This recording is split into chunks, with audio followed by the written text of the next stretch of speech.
The story of the Persians begins in a rugged, vast land known today as Iran. In antiquity, a region within it was called Persis, or Pars. The people who lived there, the Parsa, would eventually become known as the Persians. They founded a city, also named Parsa, that would one day grow into the magnificent Persepolis. Later, when Arab influence spread, their language, which lacked a P sound, transformed the name into Fars, which is why both terms are still used. These people were part of a larger ethno-linguistic family, the Indo-Iranians, whose name meant noble ones. This land became their legacy, a cultural tapestry woven from ancient tribes like the Medes, the Parthians, and most famously, the Persians themselves. Before rising to imperial power, the Persians existed in the shadows of their neighbors. The first known written mention of them appears around 900 BCE in Assyrian records, but their early history is largely unrecorded. For a long period, they lived as subjects of the powerful Median Empire. They were considered a related people, almost like cousins, living in their own small kingdom centered around the city-state of Anshan. Their kings, men with names like Achaemenid and Tysps, were local rulers who paid tribute to the Medes, content to govern their own affairs quietly. They were a people biding their time, perhaps not even consciously aware that they were waiting for a leader who would fundamentally change their destiny and reshape the known world. That leader arrived in 559 BCE when a new king named Cyrus ascended to the throne of Anshan. He would later be known as Cyrus the Great, and his reign marked the true beginning of the Persian story. Cyrus was the grandson of the Median king Astyages, a family connection that bred suspicion rather than closeness. Wary of his grandson's ambition, Astyages decided to bring the subordinate kingdom of Anshan under his direct control. He dispatched his most trusted general, Harpagus, to crush the nascent rebellion. In a dramatic turn of events, however, Harpagus defected and sided with Cyrus. With the Median army divided, Cyrus marched against his grandfather. The mighty Median Empire quickly collapsed, and suddenly, the Persians were no longer subjects, but masters. This was the birth of the First Persian Empire, known to history as the Achaemenid Empire. With the Medes subdued, Cyrus turned his gaze west to the fabulously wealthy kingdom of Lydia, ruled by King Croesus. Enraged by the fall of his Median allies, Croesus sought revenge. He consulted the famed oracle at Delphi, who delivered a famously ambiguous prophecy. If he attacked the Persians, a great empire would fall. Believing it meant the Persian Empire, Croesus launched an invasion. The first battle was a bloody stalemate, after which Croesus retreated to his capital Sardis to gather reinforcements. But Cyrus gave him no time to regroup. He pursued the Lydian army relentlessly, arriving at the gates of Sardis for a final, decisive confrontation. The Lydian army was renowned for its powerful cavalry and outnumbered the Persians 2-1. Facing a superior cavalry force, Cyrus employed a brilliant and unconventional strategy. Aware that horses dislike the unfamiliar scent of camels, he placed a corps of camels at the front of his line. As the celebrated Lydian cavalry charged, they were met with the sight and smell of the camels, which caused their horses to panic and bolt. The Lydian battle line disintegrated into chaos, leaving the city of Sardis exposed. The Persians stormed the capital, and the legendary kingdom of Lydia fell. King Croesus was captured, but in an act of clemency that would define his reign, Cyrus spared his life and made him an advisor. With Lydia and the Greek city-states of the Aegean coast under his control, Cyrus's empire now reached the Mediterranean. His final great target was the ancient metropolis of Babylon. The year was 539 BCE. Babylon was an ancient and formidable city, but it was internally weak. Its king, Nabonidus, was an unpopular usurper who had alienated the powerful priesthood by attempting to elevate a minor moon god above the city's patron deity, Marduk. Cyrus seized this opportunity, launching a propaganda campaign that portrayed him as the chosen liberator of Marduk. At the Battle of Apis His 70,000 soldiers decisively defeated the Babylonian army of 50,000. The city of Babylon then fell with little resistance. In a move of political genius, Cyrus freed the Jewish people who had been held captive there for generations, allowing them to return to Jerusalem and rebuild their temple. This act earned him the loyalty of both the Babylonians and the Jews, securing his rule over all of Mesopotamia.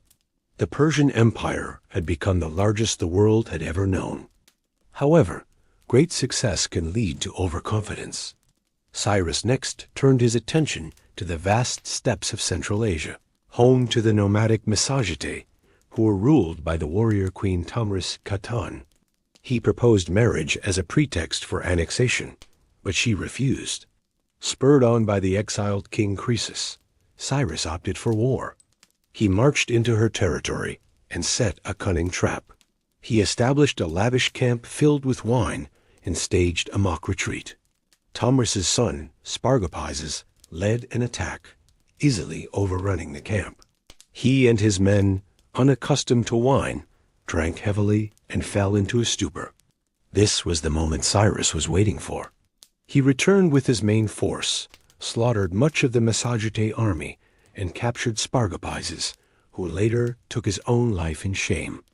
When news of her son's death reached Tamris, her grief transformed into a cold, unyielding fury. She vowed to quench Cyrus's thirst for blood. A massive battle followed. Though outnumbered, the Mesogetae were expert mounted archers and fought with a ferocity the Persians had never before encountered.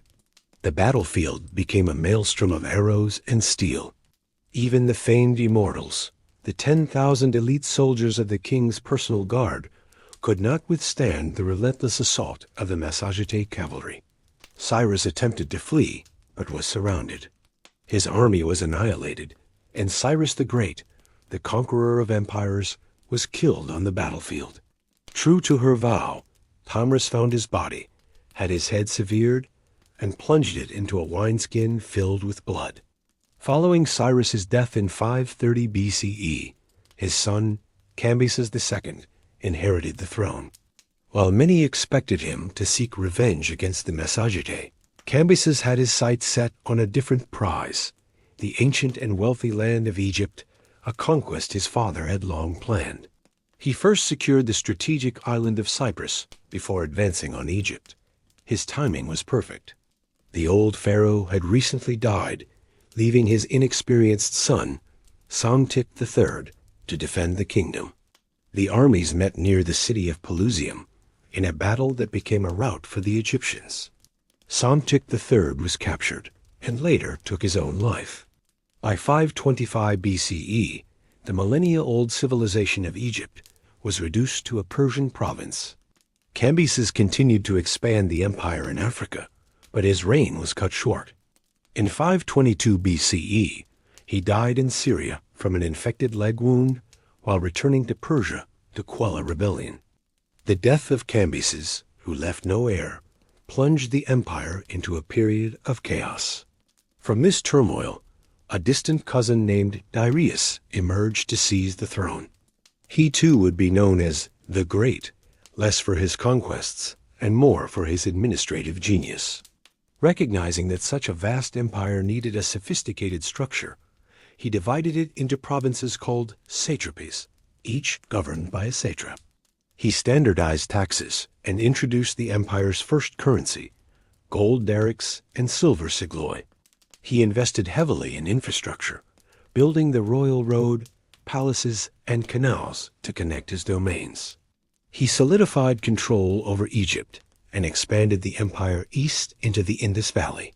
Yet, as he was building an empire designed for stability, a storm was gathering on its western frontier.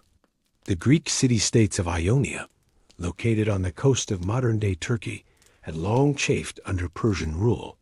In 498 BCE, they rose in revolt with military support from Athens and Eretria. The rebels marched inland and burned the regional capital of Sardis. Darius was infuriated. After crushing the rebellion, he turned his anger toward Athens. He sent envoys to the Greek city-states, demanding their submission. While many complied out of fear, Sparta and Athens defiantly executed the envoys. In response, Darius sent an invasion force. In 490 BCE, on a plain called Marathon, his army of 25,000 met a Greek force of about 10,000. In a stunning upset, the heavily armed Greek hoplites charged and shattered the Persian lines. The Persians suffered a humiliating defeat. Legend holds that a messenger ran 40 kilometers to Athens to announce the victory before collapsing dead, giving rise to the modern marathon race. Darius died in 486 BCE, leaving the task of avenging the defeat at Marathon to his son. Xerxes, the king famously depicted in the movie 300, determined to succeed where his father had failed. Xerxes spent years assembling one of the largest armies of the ancient world. Ancient historian Herodotus claimed it numbered in the millions. Modern estimates suggest it was closer to 500,000. It was a multinational force, with soldiers drawn from every corner of the empire. This colossal army marched into Greece in 480 BCE, quickly overrunning the northern territories. The remaining Greek city-states, led by Sparta and Athens, knew they could not win a battle on open ground. Their strategy was to make a stand at the narrow mountain pass of Thermopylae. A religious festival forbade full-scale war, but the Spartan king Leonidas knew the Persian threat would not wait. He marched north with his personal bodyguard of 300 Spartans, gathering around 7,000 allied Greek soldiers along the way. At the narrow pass, known as the Hot Gates, the 300 Spartans and their allies formed a wall of bronze and held off the entire Persian army for 2 days. The confined space negated the Persians' numerical superiority, and wave after wave of their soldiers, including the elite immortals, were cut down. The stalemate was broken only when a local Greek named Ephialtes betrayed his people by showing the Persians a hidden path around the pass. Surrounded, Leonidas dismissed most of his allies and made a last stand with his 300 Spartans, fighting to the death to buy time for the rest of Greece. Simultaneously, a naval battle took place at the Straits of Artemisium. The Greek fleet aimed to prevent the Persian navy from outflanking the army at Thermopylae.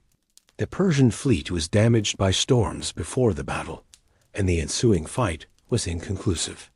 Upon learning of the defeat at Thermopylae, the Greek navy strategically withdrew to the island of Salamis.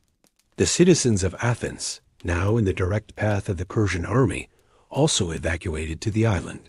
Xerxes marched into a deserted Athens, and in a rage, ordered the city and its Acropolis to be burned to the ground. The Greek forces were now cornered, their fate hanging in the balance. Xerxes was determined to deliver a final crushing blow. He ordered his massive fleet to attack the Greek navy in the narrow strait between Salamis and the mainland. This was a tactical blunder. In the cramped waters, the large Persian ships were unable to maneuver effectively. The smaller, more agile Greek triremes, commanded by sailors who knew the currents, rammed and sank hundreds of Persian vessels. Xerxes, who had set up a golden throne on a hillside to watch what he expected to be a glorious victory, instead witnessed the annihilation of his navy. Fearing the Greek fleet might now sail north and destroy the bridges his army needed to retreat, he fled back to Asia, leaving his general Mardonius to continue the war. A year later, in 479 BCE, the war reached its conclusion. Mardonius and the remaining Persian army faced a united Greek force near the town of Plataea. The battle was long and brutal. An apparent Greek retreat lured the Persians into a disorganized charge, which turned out to be a feigned maneuver. The Greeks turned and attacked, surrounding and destroying the Persian army. Mardonius was killed in the fighting. On the same day, miles away on the coast of Ionia, the remnants of the Persian navy were wiped out by the Greek fleet at the Battle of Mycale. These decisive victories ended the Persian invasion of Greece.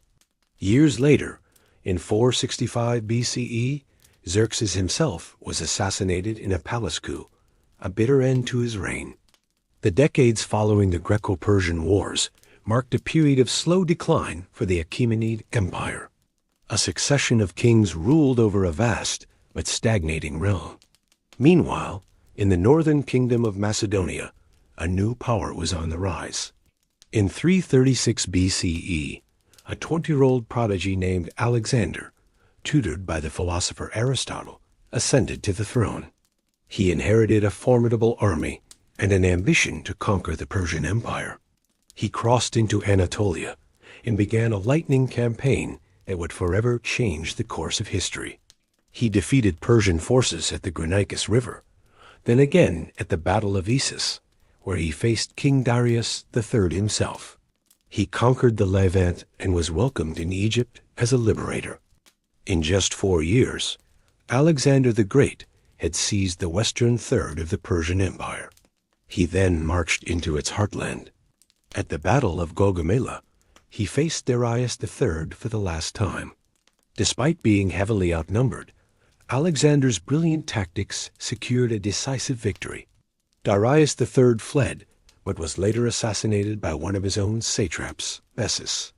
When Alexander discovered the body of his rival, he reportedly gave him a royal funeral before hunting down and executing his killers. To legitimize his claim as the new ruler, Alexander married Darius's daughter, Statera, and declared himself king of Persia. After more than 2 centuries of power, the Achaemenid Empire founded by Cyrus the Great was no more. The fall of the Achaemenid Empire was not the end of the Persian people or their culture. Alexander's empire fractured after his death, and his general Seleucus ruled over the Persian territories. But Persian identity endured.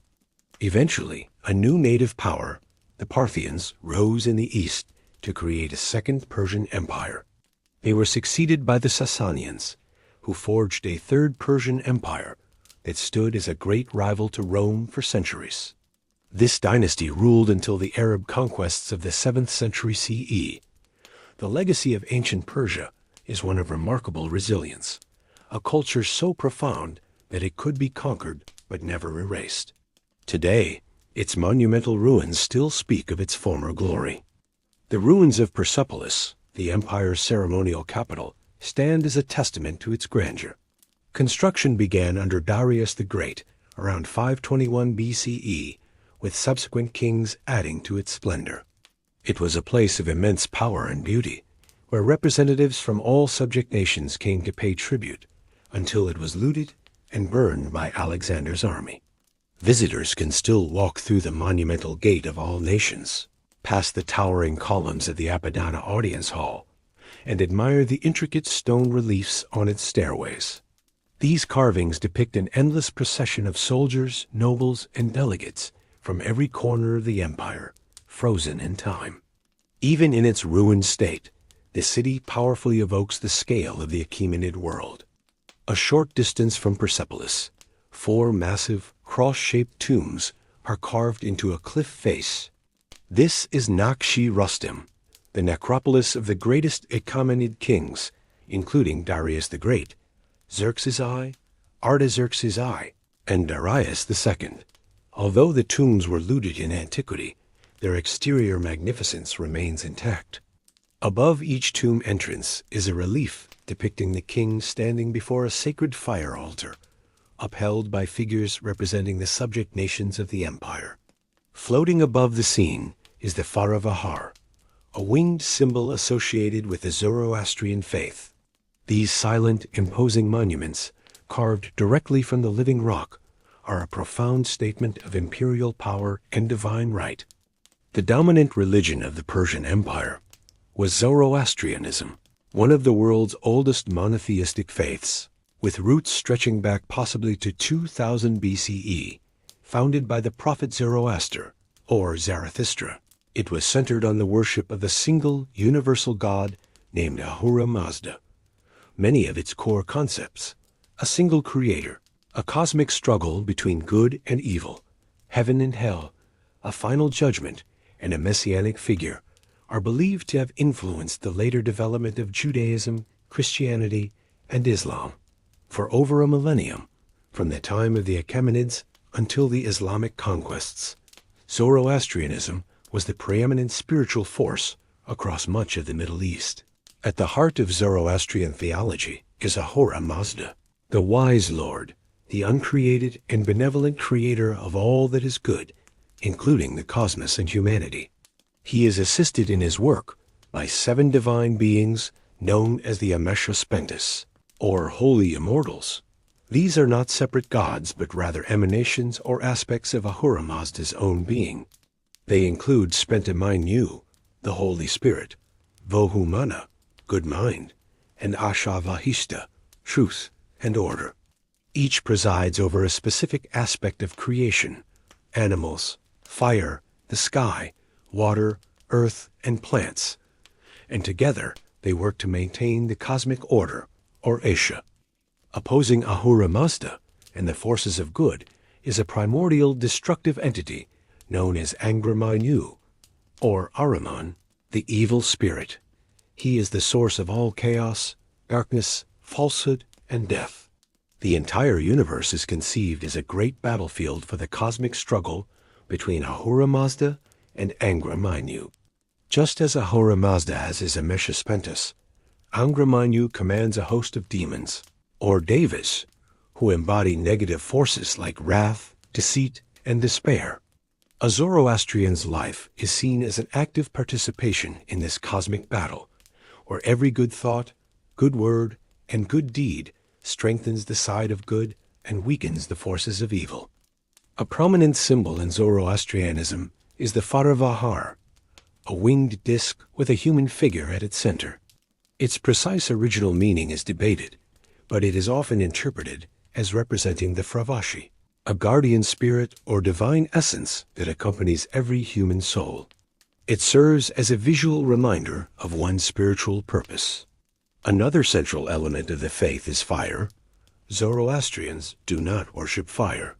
Rather, they view it as the purest physical manifestation of Ahura Mazda's divine light and truth.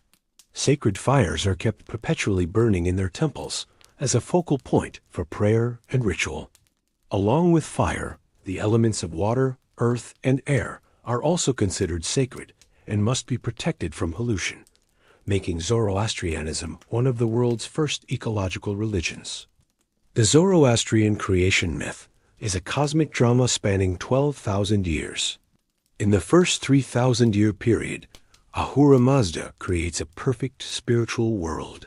In the second, he gives it physical form. As soon as this is done, Angramaynu attacks, corrupting creation. He cracks the sky, pollutes the waters, causes the earth to quake and form mountains, withers the first plant, slays the primordial bull, the first animal, and brings sickness and death to the first human, Gaia Maretin. Yet, this assault is part of a larger divine plan. From the seed of the slain bull spring all the world's animals, and from the seed of the first human eventually grow the first human couple, Masha and Mashiana. The great cosmic struggle thus moves from the heavens to the earth and into the human heart. According to Zoroastrian belief, when a person dies, their soul remains on earth for 3 days. On the 4th day, it journeys to the Chinvit Bridge, or the Bridge of the Separator, where it is judged. For the righteous, the bridge becomes a wide and pleasant path. They are greeted by a beautiful maiden, the personification of their own good deeds, who guides them into the house of song, a paradise of eternal light. For the wicked, however, the bridge narrows to the edge of a razor blade. They are confronted by a hideous hag representing their evil deeds and are dragged down into the house of lies, a dark, foul-smelling abyss of torment where they remain until the final renovation of the world at the end of time. For more stories that dive into the strange and mysterious corners of history, join me on the channel. You won't want to miss what's coming next.